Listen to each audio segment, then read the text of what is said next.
Police उसको सही से टॉर्चर करके कारण जो पूछे। कारण से उसने किया है वो बहुत कारण शरीफ का लड़का था क्लियर हो। और आप लोग साथ में हैं और प्रशासन को हम लोग बोलेंगे। जी जी, बस शुक्रिया आपका सर। उन्होंने ही भेजा है हमको। जी, आपका सबसे बड़ा शुक्रिया कि आपने कैटेगरी में खाली। हम लोग सब लोग साथ हैं। अन्याय हुआ आप लोगों के साथ।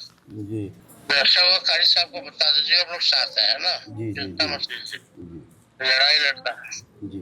दरभंगा के चंदन पट्टी में यामाहा शोरूम के मैनेजर की इस तरह से बेरहमी से हत्या की गई कि जिसने भी वो वीडियो देखा, जिसको भी ये खबर पता चली, सभी हैरान रह गए।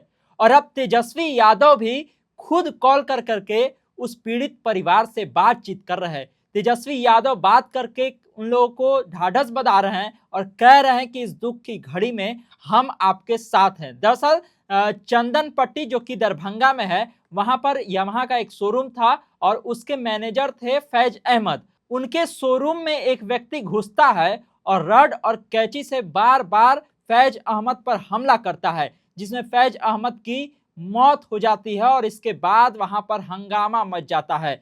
और फिर उसके बाद आरजेडी के एमएलसी पहुंचते हैं वहां पर, कारी शोएब, और कारी शोएब अपने फोन से तेजस्वी यादव को फोन करते हैं और फिर तेजस्वी यादव फोन पर किस तरह से पीड़ित परिवार से बातचीत करते हैं, हम आपको वो सबसे पहले सुनवाते हैं। जी, ये यहाँ आए हुए हैं हम, वो बताया था ना आपको, मंसूर खुश्तर से बहुत बड़े पत्रकार हैं, बहुत पुराने लोग हैं, अपने पार्टी के भी बहुत पुराने लोग हैं जो, तो उन्हीं के आप भेजे थे ना हमको कि आप, तो खबर मिली था आप वही आए हैं यहाँ जो आप बताए थे। तो जी, आदाब आदाब सर। आदाब, बहुत जान के शक हुआ। जी, आपका भी बहुत बड़ा मार दिया भाई है।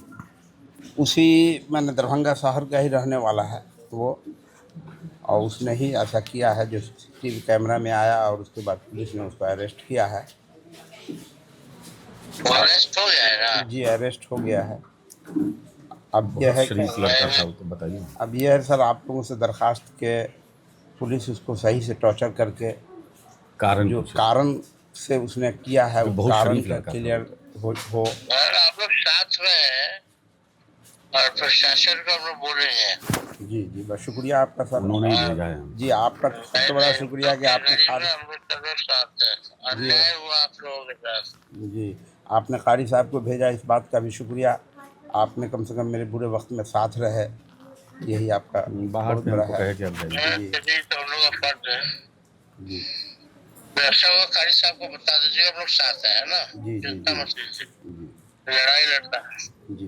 तो सुना आपने किस तरह से तेजस्वी यादव पीड़ित परिवार से बातचीत कर रहे थे। तेजस्वी यादव ढाढ़स बंधा रहे थे और कह रहे थे कि इस दुख की घड़ी में हम साथ हैं आपके, कोई भी जरूरत होगा तो आप एमएलसी कारी शोएब को बताइएगा, हम लोग भी आपके साथ में खड़े हैं। ये भी पूछते हैं कि जो इसमें हत्यारा था क्या उसकी गिरफ्तारी हो गई है। इस पर परिवार के लोग बताते हैं कि हाँ, फिलहाल तो उसकी गिरफ्तारी हो गई है, लेकिन हम लोग चाहते ये हैं कि उसको कड़ी से कड़ी सजा मिले और उससे ये भी पूछा जाए कि आखिरकार उसने इस घटना को अंजाम क्यों दिया, क्यों उसने ऐसा कदम उठाया और क्यों हत्या की फैज अहमद की। अब ये पूरा मामला काफी ज्यादा चौंकाने वाला है, इसको लेकर के सोशल मीडिया से लेकर के तमाम जगह बातचीत हो रही है।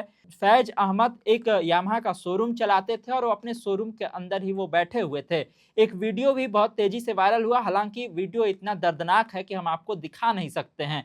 एक लड़का जो है वो घुसता है, एक व्यक्ति घुसता है यामाहा के शोरूम में और रड से कई बार फैज अहमद के सर पर वार करता है। फैज अहमद बुरी तरह से घायल हो जाते हैं और घायल होने के बाद भी व्यक्ति रुकता नहीं है।